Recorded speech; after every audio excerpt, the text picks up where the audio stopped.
요한 3서, 요한 3서를 같이 나눠 보겠습니다. 자, 사도 요한이 기록한 성경은 요한계시록이 이제 마지막인데, 요한계시록은 어떻게 보면은 공개적으로 또 이렇게 공적으로 교회에게 보낸 서신이지만은 요한 3서는 지극히 개인적인 서신 중에 하나입니다. 자, 그걸 이제 살펴보려면은 우리가 이 요한 3서는 어떤 속성의 어떤 속성을 가지고 있나. 그다음에 이제 요한 3서에는 총 세 사람이 등장합니다. 그러니까 가이오하고 디오드레베, 데메드리오의 세 사람이 등장하는데 이 세 사람에 대한 평가가 조금씩 다릅니다. 그래서 이 세 사람을 통해서 어떤 교훈을 주시고자 하는 거 한번 살펴보겠습니다. 그 다음에 사도 요한의 마지막 영적 유산이 어떻게 흘러가는지 이걸 한번 보도록 하겠습니다.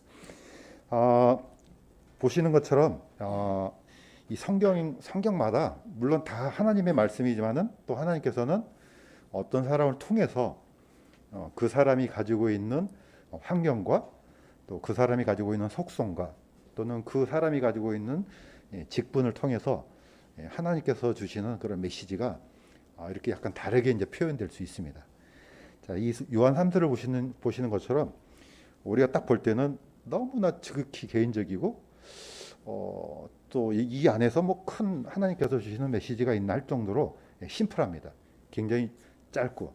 자, 그런데 이 마지막 어떻게 보면 사도 요한의 마지막 서신서라 할 수 있는 개인적인 서신으로서는 마지막 서신서라고 할 수 있는데 이것도 역시 마치 사도 바울이 디모데한테 남긴 마지막 유언과 같은 디모데 후서와 같은 이제 그런 속성이 있습니다. 자, 그래서 이제 우리가 보통 유언이란 말을 많이 이제 쓰는데 사실 신약 성경에서 말할 때는 이제 유언 그러면 영어로는 테스트먼트라고 씁니다. 구약 성경에는 테스트먼트라는 단어보다는 커버넌트라는 말을 쓰죠. 이제 비슷하긴 한데 이제 의미가 약간 더 넓습니다. 자, 이 테스트먼트 그러면 우리가 이제 보통 영어로는 이제 구약을 그러면 올드 테스트먼트, 신약을 뉴 테스트먼트 이렇게 이제 표현을 합니다. 근데 이 테스트먼트라는 단어가 유언이라는 단어가 들어 있습니다. 그것을 이제 어떤 데는 새 유언이라고 이렇게 번역한 데가 있는데 그거는 너무 협상고고 단어 안에가 그런 뜻이 들어 있습니다. 그러니까 약속, 언약, 유언. 유언이란 말을 우리가 이제 좀 생각을 해보면은 보통 유언 그러면은 어떤 사람이 이제 마지막 생을 남겨두고 이제 후손한테 또는 자녀한테 남기는 이제 마지막 말이죠. 그러니까 얼마나 어떻게 보면 엄중하겠습니까? 또 한 번 죽기 전에 뱉어진 말이기 때문에 이게 고칠 수도 없습니다. 그러니까 이제 그 말이 굉장히 신중하고 이제 엄청난 어떤 부담으로 다가오죠. 그래서 구약 성경에는 하나님의 말씀을 부담이라는 용어로도 씁니다. 버든이라는 말을 쓰는 게 뭐냐면은 이게 결코 가볍게 들을 수 없는 그런 말씀이라는 뜻이죠. 그러니까 보통 우리가 그냥 농담적으로 흘러듣거나 이런 거는 우리한테 전혀 부담이 안 됩니다. 그런데 하나님의 말씀은 결코 그렇게 그냥 지나가는 투로 들을 수 없기 때문에 버든이란 말을 씁니다. 자, 이런 것들이 다 테스트먼트라는 단어 안에 들어갈 수가 있습니다. 자, 이 구약 성경에 보면은 다윗왕을 한번 우리가 이제 보겠습니다. 다윗왕이 마지막 이제 죽기 전에 솔로몬 왕한테 유언을 남기는 장면이 있습니다. 요한 3서를 보기 전에 한번 보겠습니다. 자, 다윗왕의 유언 이미 이제 디모데 후서할 때도 한번 했는데 다시 한번 보겠습니다.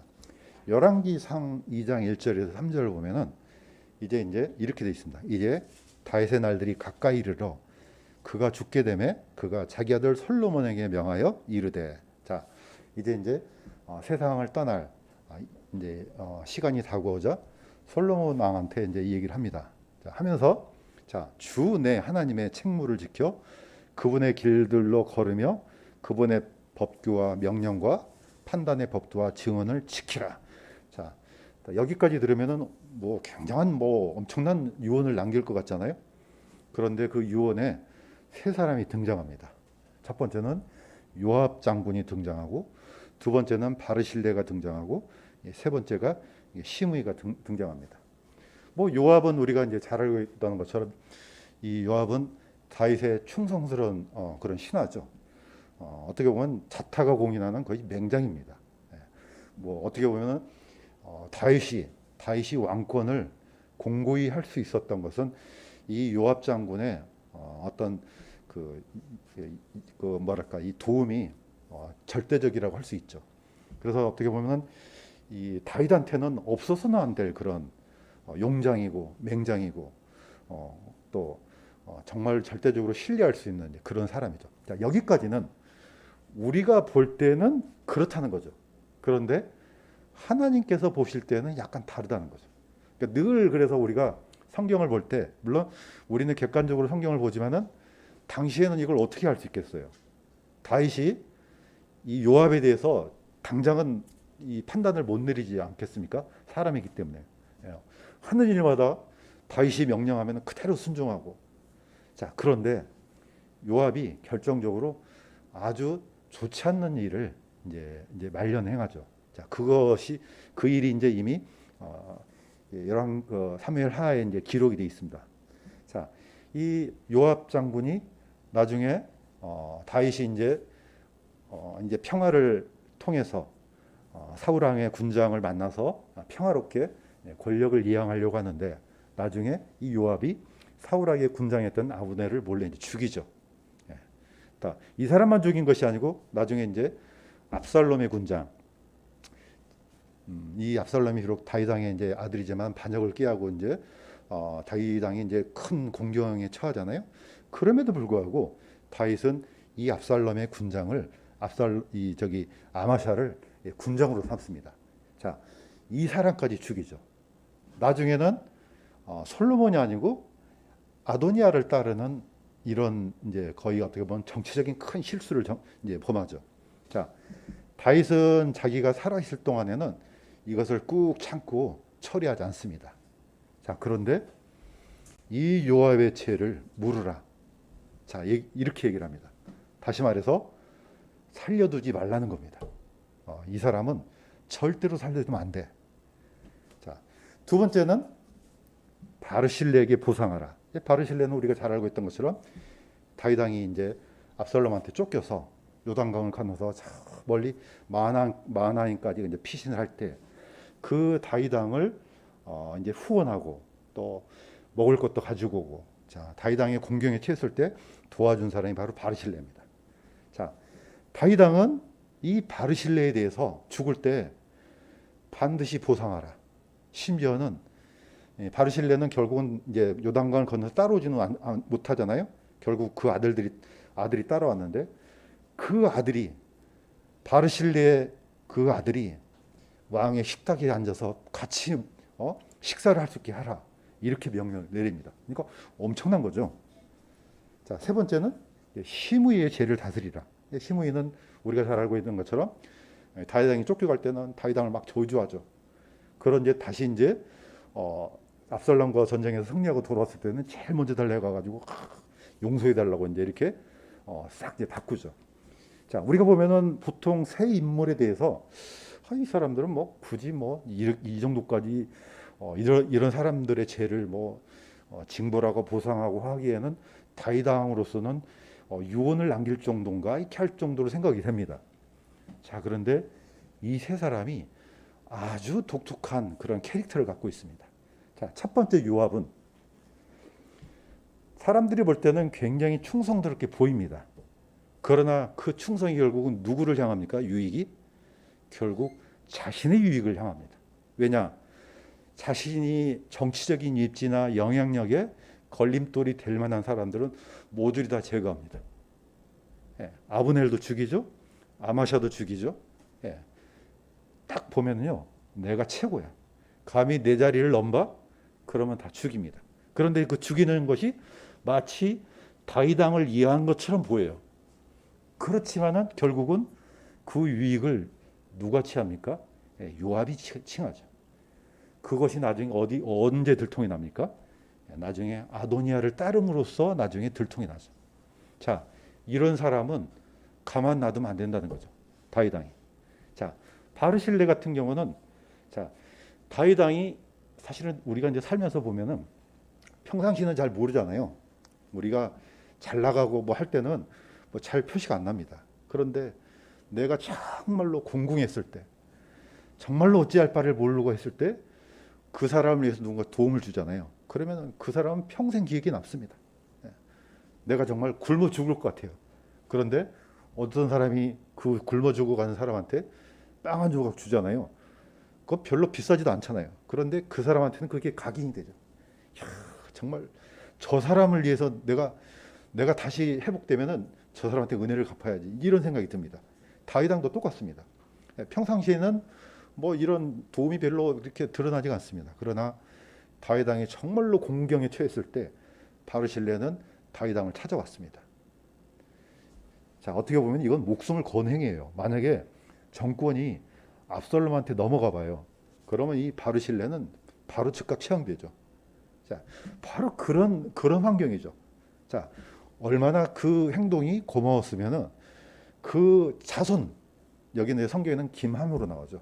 바르실레 아들 김함이 내 식탁에서 먹도록 하라. 그러니까 아예 식사를 왕궁에서 와서 하라고 할 정도로, 예, 엄청난 특혜를 베풀어 주죠. 자, 이 시므이는 어떻습니까? 예, 변화무쌍한 간신입니다.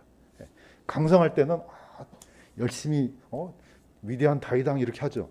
예, 상황이 확 나빠지니까 어떻게 해요? 거의 그냥 다윗왕을 저주하고 이렇게 하죠. 자, 그런데 이 세 사람을 잘 보시면 아시겠지만은 왜 이 개인적인 마치 원한이 있는 것처럼 보이는 이 사람들, 또는 뭐 개인적인 도움을 받은 사람들한테 굳이 다윗왕이 왜 이런 유언을 남깁니까? 이거는 아주 깊은 하나님의 영적인 의미가 담겨 있습니다. 이거는 결국 누가 하겠다는 겁니까? 하나님께서. 이거는 일종의 하나님께서 보응하시는 그런 일종의, 어떻게 보면은 모형이라고 볼 수 있죠. 솔로몬 왕이 이 일을 함으로써 뭘 표현하고 있습니까? 언젠가 하나님께서, 예수님께서 다시 오실 때 하나님의 공의를 베풀 때 각 사람마다 예수 그리스도를 향해서 어떻게 섬겼는지를 평가하겠다는 겁니다. 이거는 굉장히 중요한 메시지가 담겨 있습니다. 저는 이 요한 3서를 깊이 묵상하다가 이거다가 연결이 딱 된 걸 느꼈어요. 야, 나중에 예수님께서 오시면은 정말로 저 사람이 사람을 향해서 충성했는지 아니면은 하나님을 향해서 충성했는지 평가할 날이 오겠구나 생각이 들더라고요. 자, 예수님께서도 뭐라고 했습니까? 내가 일한 대로 갚아주리라. 이거는 하나님의 공의입니다. 어떤 상황이든지 어떤 환경에 있었든지 사실 하나님을 향한 충성된 사람은 꾸준합니다. 뭘 하든지 자기한테 맡겨진 그 사명을 잘 감당할 수밖에 없습니다. 그때 하나님께서는 마치 다윗왕이 이 바르실레에게 이렇게 보상하듯이 예수님께서 다시 오실 때 그 어느 누구도 감당할 수 없을 정도로 큰 은혜를 베푸실 줄로 저는 믿습니다. 우리도 동일하게 여기서 큰 교훈을 얻었으면 좋겠습니다. 자, 요한 3서로 한번 들어가겠습니다. 자, 요한 3서에는 인물이 총 3사람이 나옵니다. 자, 여기 있는 것처럼 극진히 사랑하는 가이오, 그 다음에 디오드레베, 그 다음에 데메드리오, 3사람이 등장합니다. 자, 요한 3서는 이렇게 보면 됩니다. 사도 요한이 최후에 남긴 유언, 이렇게 하면 딱 들어맞습니다. 그런데 유언치고는 뭐 그렇게 특별한 뭐 유언이 없는 것 같아요. 뭐 이게 우리한테 큰 부담으로 다가오거나 뭐 깊이 있는 뭐가 있거나 전혀 그렇지 않습니다. 아주 심플합니다. 그런데 사도 요한은 어떤 직분을 가지고 이 말을 남겼느냐? 자, 보십시오. 사도라는 뜻은 보내심을 받다라는 뜻입니다. 굉장히 중요한 단어입니다. 어파슬, 헬라어로는 아포스톨로스인데 예수님으로부터 보내심을 받은 최후의 사도가 됩니다. 이제는 모든 사도들이 다 죽었습니다. 이제 마지막 남은 최후의 사도로서 마지막 유언을 남기는 그런 입장에서 이 요한 3서를 기록했다 생각하면 굉장히 중요한 메시지가 아닐 수가 없습니다. 자, 두 번째는 예수님을 직접 눈으로 본 사람입니다. 이제는 모든 사람들이 다 죽었습니다. 자, 사도 요한은 끝까지 살아남아서 이제 최후의 증인이 됩니다. 예, 예수님의 육신의 어머니도 이제 돌아가셨겠죠. 예, 그야말로 어떻게 보면 예수님을 직접 자신의 눈으로 본 사람은 어떻게 보면은 사도 요한 한 사람밖에 안 남았을지도 모릅니다. 이때 당시에. 그러니까 최후의 증인으로서 마지막 서신서를 기록합니다. 자, 세 번째는 하나님의 공의를 선포하는 신실한 대언자로서 이 사도 요한 사도를 기록했다 보면은 딱 제대로 들어옵니다. 자, 마지막으로는 예수 그리스도의 진리를 전수하는 영적인 지도자로서 마지막 이 서신을 기록했다고 보면은 이 서신이 굉장히 중요하다는 걸 우리가 깨달을 수 있습니다. 자, 사도 요한은 이미 예루살렘이 멸망한 걸 눈으로 봤잖아요. 하나님의 공의가 어떻게 작동되는 거 알잖아요. 야, 그렇게 사람들이 뭐 하나님을 섬기네 어쩌네 하는데 어떻게 해요? 하나님께서는 예루살렘을 가만두지 않습니다. 예, 예수님께서도 너희가 오늘날 평화에 관한 일을 알았다면 얼마나 좋았겠느냐. 그러나 너희 눈에 숨기었도다. 자, 날이 얼마 되지 않아서 이 돌 위에 돌 하나도 남김없이 다 무너지리라. 예, 예수님께서 하셨던 말씀을 다 기억했을 겁니다. 예, 정확하게 AD 70년 이 예루살렘은 로마에 의해서 완전히 초토화됩니다. 자, 이것을 다 누가 다 기억하고 있습니까? 예, 사도 요한이 다 봤습니다. 예, 물론 안에서 본 것은 아니지만은 이 역사의 어떤 살아있는 증인으로서 이제 하나님의 공의가 어떻게 작동되는지.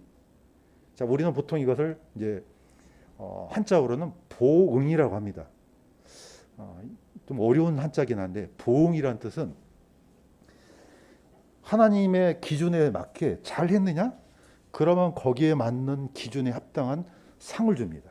자, 하나님께서 보시기에 악한 일을 했어요. 그러면 그 악한 대가를 지불하는 거, 이걸 보응이라고 합니다.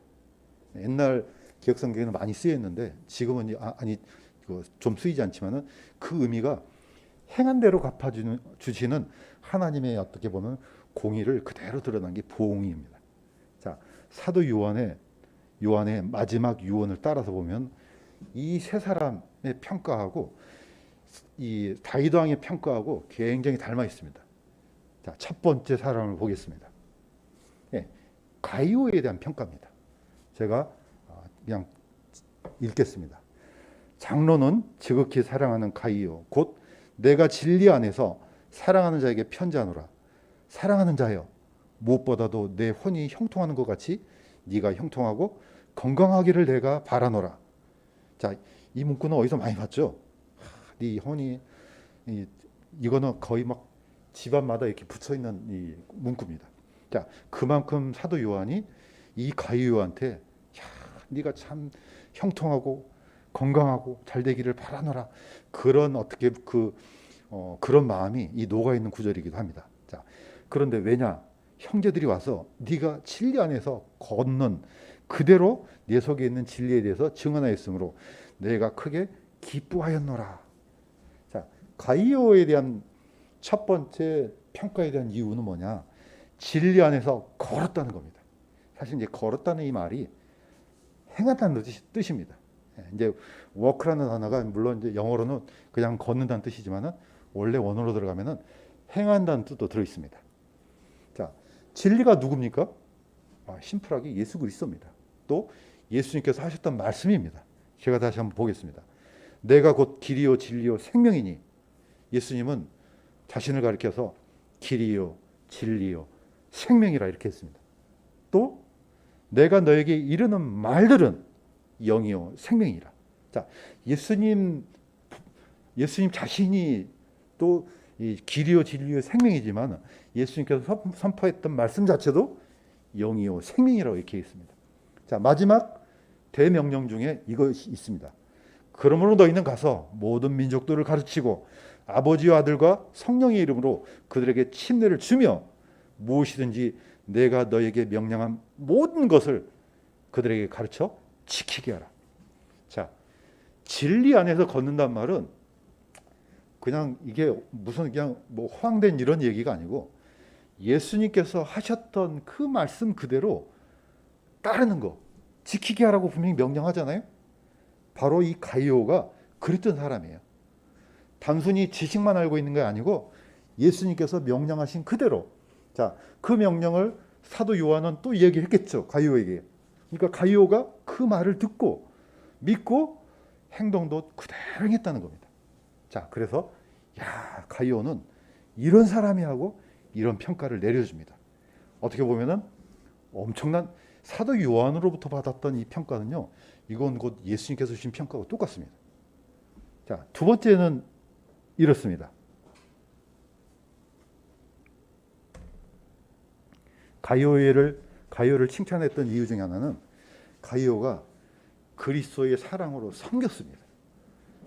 자, 이 배경에는 이미 아까 여기 있던 것처럼 그노시스파에 대한 어떻게 보면은 그 배경이 깔려 있습니다. 자, 이미 계속해서 첫 번째, 두 번째, 세 번째까지 오는데 그노시스파의 어떻게 보면은 영주주의의 특징은 뭡니까? 지식주의입니다. 고도의 어떤 지식을 통해서 구원을 얻는 그런 이단 중에 하나죠. 그러니까 이 성경에서 말씀하고 있고 명령한 이 행동과는 거리가 멀죠. 왜냐하면 고차원적인 지식을 통해서 구원을 얻으니까. 물론 성경에는 고차원적인 지식과 진리가 있습니다. 그러나 구원에 이르는 지식이 고차원적이지는 않습니다. 그런데 오늘날 많은 사람들이 뭔 구원을 얻는데 막 그 무슨 그 기가 막힌 뭐 비유가 나오고 뭐 하고 그래야지 구원을 얻는 것처럼 생각하잖아요. 아니, 하나님께서, 예수님께서 이 죄인들을 구원시키는데 그렇게 어렵게 만들어 놓으면 어떻게 구원받겠습니까? 구원은 쉽습니다. 그러나 왜 어려우냐?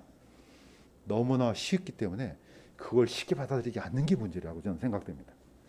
자, 다시 한번 보겠습니다. 사랑하는 자여, 네가 형제들에게 낯선 자들에게나 무엇을 행하든지 신실하게 행하니 그들이 교회 앞에서 네 사랑을 증언하였느니라. 자, 신실하게 행하니, 우리가 알고 있는 진리, 성경에 대한 지식은 단순한 지식으로 다가오지가 않습니다. 만약에 이게 지식이라면요, 아무런 부담이 안 돼요. 그냥 알고 끝나면 돼요. 그런데 왜 우리가 부담을 갖습니까?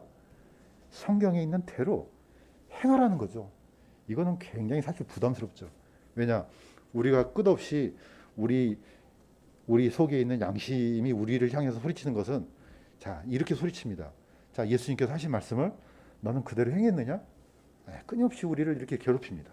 그런데 이게 어떻게 보면 정상적인 거죠. 자, 그노시스파는 그런 양심의 가책을 전혀 안 느껴요. 그거하고는 상관없으니까. 자, 심지어 예수님께서도 유대 뭡니까 이스라엘 전역을 다니면서 복음을 전하실 때 하늘에서 만나가 내린 게 아닙니다. 다 누가 이걸 지원했습니까? 성경에 있는 대로 많은 사람들이, 예를 들면 막달라라는 마리아와 헤롯의 청지기 구사의 아내 요한나와 또한 수산나와 많은 사람들이 자기 재물로 그분을 섬겼다, 이렇게 됩니다. 예수님께서 사람들의 재물이 뭐가 필요 있어요? 오병이어도 만들어내는데요. 그냥 배고프면은 그냥 하나 갖고 그냥 만들어 갖고 먹으면 될 거 아니에요. 그런데 그렇게 하지 않았습니다. 누구의 도움을 받습니까? 철저하게 사람들이 그 주신 재물을 가지고 하나님께서 여행도 하시고 그걸로 빵 사서 먹고, 결코 우리가 다르지 않습니다. 자, 이런 섬김이 있었기 때문에 진리가 그대로 우리까지 이제 연결되어 오는 거죠. 자, 그리스도의 사랑으로 섬겼던 가이오가 맺었던 이 열매는 사도 요한이 칭찬했을 정도입니다. 이거 말로 되는 게 아니야. 이 그노시스파처럼 무슨 고차원적인 지식 이게 아니고 그가 받은 그 지식, 진리 그대로 행위를 통해서 이런 칭찬을 받았습니다. 자, 가이오는 이런 평판을 받았습니다. 마치 바르실레처럼. 자, 두 번째는 누가 있습니까? 디오드리베가 있습니다. 이거 참 발음하기도 좀 어렵죠. 헬라 이름이라서 디오드리베가 나옵니다. 자, 그런데 이 사람은 어떤 사람이었느냐? 내가 교회에게 썼으나 그들 가운데 으뜸이 되기를 주하는 디오드리베가 우리를 받아들이지 아니하니 그러므로 내가 가면 그가 행하는 행위들을 기억하리라. 그가 악한 말들로 우리를 헐뜯고도 그것으로 만족하지 아니하며 자신도 형제들을 받아들이지 아니하고 받아들이고자 하는 자들도 금하여 그들을 교회에서 내쫓는도다. 자, 이 사실 이 디오드레베에 대한 평가는 굉장히 이 사랑의 사도가 내리는 것 치고는 굉장히 냉혹합니다. 자, 이 사람에 대한 이 평가는 이렇습니다. 예, 교회 안에서 으뜸의 되기를 좋아하는 사람. 이거는 뭐 어떻게 보면요, 우리 안에도 내재되어 있는 그런 교만입니다. 이미 창세기에도 아담을 통해서 죄가 들어왔을 때 아담 안에 어떻게 보면은 이런 마음이 있었다는 것을 우리가 알 수가 있습니다. 자, 우리는 다 이런 존재입니다. 우리 속에는 분명히 남들보다 높아지고자 하는 그런 마음들, 최고가 되고 싶어하는 그런 마음들. 그런데 사탄이 그것을 기가 막히게 잘 파악합니다. 이미 이런 경고는 사도 바울도 했습니다. 자, 사도 바울이 나중에 이제 모든 선교 여행을 마치고 이제 에베소서 장로들을 모아서 나중에 이제 밀레도에서 마지막 얘기를 하잖아요. 그러면서 고별 인사를 할 때 이렇게 합니다. 내가 이것을 아노니 곧 내가 떠난 뒤에 사나운 이리들이 너희 가운데로 들어와 양떼를 아끼지 아니할 것이요 또 너희 중에서도 제자들을 끌어내어 자기들을 따르게 하려고 왜곡된 것들을 말하는 사람이 일어나리라. 어떻게 보면은 참 그래서는 안 되는데 이제 이런 물론 우리가 이제 알 수는 없지만은 하나님께서는 이런 존재들이 교회 안에 있다는 것을 알 수가 있습니다. 어떤 사람입니까? 이 디오드레베는 마치 다윗 왕이 저 사람 살려두면 안 돼 할 정도로 사악한 사람이에요. 예, 요압 장군하고 약간 비슷하지 않습니까? 예, 내 영역에 내 위치에 걸림이 될 만한 사람은 다 죽여 없애버립니다. 예, 물론 구약시대 때는 그랬죠. 자, 신약에서는 뭐 죽일 수는 없으니까 이 사람이 자기의 영향력을 과시해서 또는 그 힘을 길러가지고 심지어는 사도 요한도 거절하고 사도 요한이 보낸 사람도 거절하고 그렇다면 이 사람은 어떤 사람이겠어요? 사도 요한까지 거절한 사람인 정도면 우리는 이 사람이 거짓 그리스도인이구나 라는 것을 우리가 깨우칠 수 있습니다. 자, 왜 그렇습니까? 자, 두 번째 보면은 이 사람이 어땠습니까? 사도 요한이 보낸 형제들을 영접하지 않았습니다. 아까 이미 언급했던 것처럼 이 디오드레베는 그냥 단순히 어떤 성도 한 사람을 영접하지 아니한 이게 아닙니다. 자, 분명히 이렇게 사도 요한이 아주 강한 어조로 이렇게 썼습니다. 내가 교회에게 썼으나 그들 가운데 으뜸이 되기를 좋아하는 디오드레베가 우리를 받아들이지 아니하니 그러므로 내가 가면 그가 행하는 일들을 기억하리라. 그가 악한 말들로. 자, 사도 요한은 그의 행위 자체를 낱낱이 이렇게 기록합니다.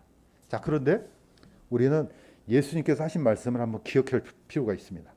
자, 사도들을 보내잖아요. 예수님께서 이제 예수님으로부터 사도들을 보낼 때 이런 명령을 주십니다. 너희를 받아들이는 자는 나를 받아들이며 나를 받아들이는 자는 나를 보내신 분을 받아들이느니라. 누구든지 제자의 이름으로 이 작은 자들 중에 하나에게 찬물 한 잔이라도 주어 마시게 하면 진실로 내가 너에게 이르노니 그가 결코 자기 보상을 잃지 아니하리라. 이게 이때 지금 당시 때 했던 거하고 지금 우리하고 약간 차이가 있습니다. 왜냐? 사도 요한은 예수님으로부터 보내심을 받은 사람이에요.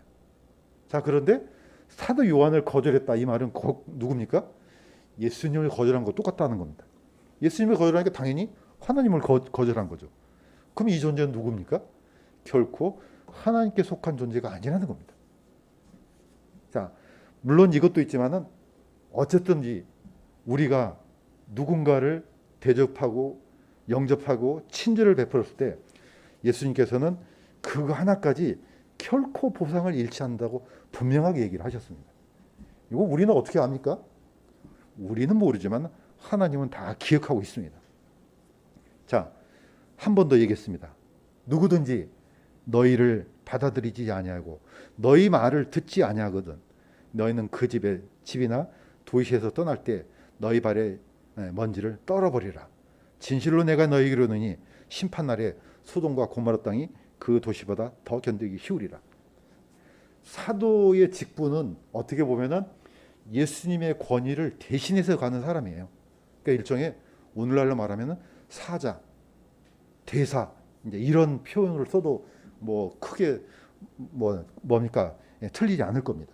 그러니까 사도는 이미 예수님의 권위를 가지고 예수님께서 하셨던 말씀을 가지고 사람들한테 가고 복음을 전하는 사람이죠. 그런데 그분 자체를 거절해요. 아까도 얘기했지만은 사도 요한은 다른 어떤 사도보다 중요합니다. 왜냐? 마무리를 하는 사도거든요. 거의 최후의 사도요. 마지막 증인이요. 하나님께서 보내신 어떻게 보면은 결정적인 그런 증언자로서 어떻게 보면은 사도 요한이 선포하는 그 어떤 권위 있는 말씀인데 그것 자체를 거절해요. 예수님께서도 신약에서 이렇게 얘기를 하셨어요. 뭐 예수님 자신을 거절하는 거 이거 사실 어느 정도 가능성이 있어요. 그러나 성령을 거절하는 것. 성령은 왜 그렇습니까? 최후의 증언자거든요. 자, 최후의 증거를 확정하신 분을 거절해. 이걸 이제 성령 해방죄라고 그러죠. 이걸 거절하면 그 거절한 죄는 다른 어떤 걸로도요 덮을 수가 없습니다. 그만큼 사도 요한의 선포는 강력한 겁니다. 왜냐? 마지막 사도니까요. 자, 그런데 이 디오드레베가 그러한 행동을 잘못된 행동을 저질렀습니다.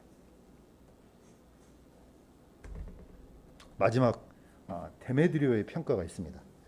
자, 이 데메드리오는 뭐 짤막하게 나왔지만은 아까 이 다윗 왕이 언급했던 세 사람하고 사도 요한이 언급했던 세 사람은 물론 이제 숫자는 같지만은 두 사람이 칭찬을 받고 한 사람은 버림을 받죠.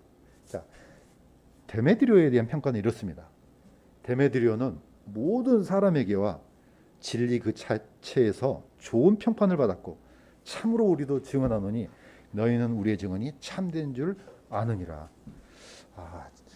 이 정도면은 대단하죠. 왜냐하면 보통 우리가 살아가면서 모든 사람으로부터 칭찬을 받는 건 참 힘들거든요. 왜냐하면은 나는 최선을 다한다 하지만은 또 어떤 사람은 쟤 왜 저래 하고 이렇게 부정적인 평가를 받을 수 있습니다. 그런데 데메드리오는 모든 사람들로부터 칭찬을 받았다 이렇게 나옵니다. 사실 이것 자체가 사람들로부터 칭찬을 받는다는 이 정도가 아니고 이게 왜 중요한 겁니까? 그걸 통해서 누가 영광을 받으니까 그렇습니까? 아버지 하나님께서 영광을 받으니까 그렇습니다. 자, 예수님께서도 이와 같이 너희 빛을 사람들한테 비추어 그들이 너희의 선한 행위를 보고 하늘에 계신 너희 아버지께 영광을 돌리게 하라. 너희가 열매를 많이 맺는 것 이것으로 네 아버지께서 영광을 받으시나니 이로써 너희가 내 제자가 되리라. 저 사람 보니까 괜찮네. 모든 사람들이 인정해줘요. 야, 저러니까 그리스도인이라 그러지. 이거는 사람들로부터 받는 칭찬이에요. 그런데 하나님과 대면했을 때도 야, 너 참 보기에 아주 좋아. 이거는 사람들로부터 받는 칭찬뿐만 아니고 하나님으로부터도 다시 사도 요한이 그렇게 인정해 주잖아요. 야, 참 너 진짜 하나님의 자녀구나. 너는 예수님께서 보내신 그 예수님께서 말씀하시는 그런 참제자구나. 이런 평가를 받으면 이건 뭐 자타가 공인한 거 아니겠습니까? 야, 데메드리오는 그런 평판을 받았다고 나옵니다. 사람들뿐만 아니고 사도한테 최후의 사도한테 이런 증거를 받았습니다. 자, 바로 우리가 받은 이 복음은 그런 사람들을 통해서 우리가 받은 겁니다. 그냥 공중에 물론 문서상으로 성경을 통해서도 흘러오지만은 바로 이런 신실한 사람들을 통해서 이 복음은 끊임없이 전달될 수밖에 없습니다. 왜 그런지 한번 보겠습니다. 이 데메드리오는 사람들뿐만 아니라 또 뭐에 대해서 칭찬을 받았냐면 진리에 관해서도 이거 굉장히 중요하다고 저는 생각돼요. 자, 데메드리오가 받은 이 진리는 이미 아까 언급했던 것처럼 진리는 딱 한 분이에요. 예수 그리스도입니다. 또 그분을 통해서 선포된 모든 말씀이에요. 자, 오죽했으면 이렇게 얘기했습니까? 내가 아버지로부터 너에게 보낼 위로자 곧 아버지로부터 나오는 진리의 영께서 오실 때 그분께서 나에 대해 증언할 것이요. 자, 하나님께서 예수님께서 말씀하시기를 성령을 어떻게 설명했느냐? 그 성령은 나에 대해서 증언한다 이렇게 했어요. 그 다음에 또 증인이 또 있어요. 누구냐? 사도들이에요. 너희도 처음부터 나와 함께 있었으므로 증언하리라. 그러니까 성령의 증언하고 사도의 증언이 일치가 될 수밖에 없죠. 이게 틀린다 그러면 안 되죠. 이거는. 그러면 다 그러집니다. 자, 그런데 이미 사도 시대 때 이런 현상이 일어났어요. 고린도 교회가 그랬습니다. 자, 그래서 한탄한 거죠. 사도 이 바울이 만일 누가 가서 우리가 선포하지 아니하는 다른 예수를 선포하거나 혹은 너희가 받지 아니한 다른 영이나 너희가 수용하지 아니한 다른 복음을 받게 할 때 너희가 그를 잘 용납하는도다. 지난 시간에 이어서 말씀드리지만은 이단이 딴 게 이단이 아니에요. 다시 반복하지만은 예수님께서 선포했던 그 말씀, 사도들이 전했던 말씀 이것하고 다르잖아요. 다름이 이단이에요. 똑같아야 돼요. 특별한 게 하나도 없어요. 옛날 사도 베드로가 선포했던 고백했던 그 신앙 고백하고 사도 도마가 고백했던 그 신앙 고백하고 사도 요한이 고백했던 그 신앙 고백하고 다른 기타 사도뿐만 아니고 그 사도들을 통해서 받았던 그 신앙 고백이 다르잖아요. 그러면 이단입니다. 뭐 어렵게 생각할 필요가 없습니다. 자, 왜냐? 자, 오른쪽 그림, 왼쪽 그림에 보면 뭐가 나옵니까? 자, 뭐 지난 시간에 얘기했던 것처럼 이걸 뭐라 그럽니까? 낙인이라 그러잖아요. 자, 소들이 있는데 막 다른 소떼들을 하고 섞일 것이 섞이면 안 되잖아요. 저 소는 내 소야. 그럼 어떻게 합니까? 예, 여기 엉덩이에다가 불로 달고 갖고 딱 도장을 찍잖아요. 그러면은 거의 뭐 이거는 누가 조작할 수 없는 그런 이 주인한테 소속이 된 거죠. 자, 이런 일을 하신 분이 누굽니까? 바로 이런 일을 하신 분이 성령입니다. 성령께서 물론 우리는 우리 마음속에서 일하는 일을 모르지만은 성령께서는 저 사람은 하나님께 속한 존재야. 그래서 실링을 한다 그러잖아요. 이걸 성령의 인침 그럽니다. 우리는 뭐 성령 인침 그러면 뭐 뜨거운 물이 그냥 하늘에서 내린 것처럼 생각하는데 전혀 그렇지 않습니다. 그건 우리가 하는 일이 아닙니다. 물론 우리의 감정은 수시로 변한다 할지라도 성령께서 저 사람은 틀림없는 하나님의 자녀가 맞네? 그럼 하나님의 자녀가 되는 거죠. 이 판단을 누가 해줍니까? 성령께서 하시는 겁니다. 그러니까 사도 베드로가 받았던 그 열쇠하고 지금 우리가 쓰고 있는 열쇠가 다르잖아요. 그러면 천국 문이 열려질 수가 없습니다. 이 세상에 얼마나 종류가 많습니까? 교회, 뭐 별별 이단, 뭐 어떤 거는 너무 비슷해서 저게 진짜인지 가짜인지 모를 정도로 많습니다. 그러나 누가 판단해 줍니까? 성령께서 저건 아니야. 저거는 그 옛날 사도 베드로가 받았던 그 열쇠가 틀려. 그러면 절대로 안 열립니다. 영주주의가 그랬습니다. 그 엄청난 헬라 지식으로 무장되어 있지만은 저건 복음 아니야. 저건 다른 복음이야. 그들이 믿고 있는 예수, 그건 사도들이 말했던 고백했던 그 예수가 아니야. 비슷하고 아무리 비슷하다 할지라도 똑같이 반복되지 않는 것은 전부 다 이단입니다. 냉혹하지만 이게 성경에서 말하는 진실입니다. 자, 마무리하겠습니다.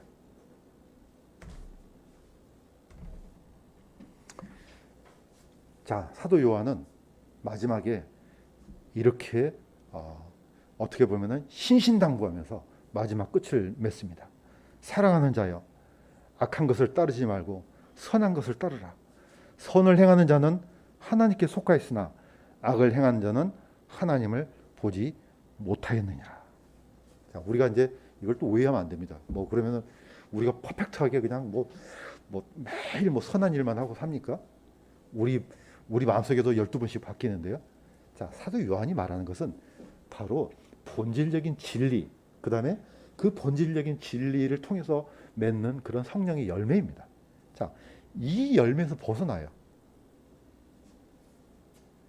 사도 바울이 왜 마지막 유언을 자신의 아들이라고 불렀던 디모데한테 이렇게 얘기했습니까? 한번 들어보겠습니다. 내 아들아, 너는 그리스도 예수님 안에 있는 은혜 안에서 강건한 자가 되고 또 네가 많은 증인들 가운데서 내게 들은 것들, 바로 그것들을 신실한 사람들한테 맡기라. 그리하면 그들이 또한 다른 사람들을 가르칠 수 있으리라. 사실 복음은 끊임없이 흘러서 와서 결국 우리가 받는 겁니다. 그냥 하늘에서 뚝 떨어진 게 아닙니다. 그 옛날 예수님께서 하셨던 그 말씀, 사도들이 듣고 증거하고 또 그 사도들 후에 또 제자들이 또 듣고 증거하고, 이게 흘러와서 오늘날 우리 강남 성서 침례교회까지 흘러온 겁니다. 그러니까 그때 들었던 말씀이나 지금 우리가 믿고 있는 말씀이 다르면 절대로 안 되는 겁니다. 이거는 이스라엘 어떻게 보면은 이 지도를 보면은 딱 쉽게 와닿습니다. 이 갈릴리 호수는, 이 사해 위에 있던 이 갈릴리 호수는 오늘날 이 이스라엘, 현재 이스라엘의 거의 3분의 1을 담당한다고 해요. 식수원으로서. 그러니까 거의 생명수예요, 이 갈릴리는. 그런데 그 물이 어디서 흘러나옵니까? 저 멀리 보이는 헐몬산에서 흘러와요. 그 물이 흘러서 이 갈릴리 호수에 고여갖고 이게 이 생명수가 어디까지 흘러갑니까? 저 사이까지 흘러갑니다. 그러면 요단강 강 주변에 있던 그 들판이 곡창지대가 되겠죠. 그런데 그 물이 흘러서 사해까지 가는데 사해에서는 더 이상 흐르지 않습니다. 왜냐? 거기서 다 증발해 버립니다. 그러니까 사해는 지구상에서 가장 낮은 호수이면서도 생명이 단 살 수가 없는 그야말로 죽음의 호수죠. 가장 짠물 호수입니다. 그런데 사실 이 놀랍게도 이 갈릴리 호수도 이 뭐니까 지중해에서도 거의 200m 가장 낮습니다.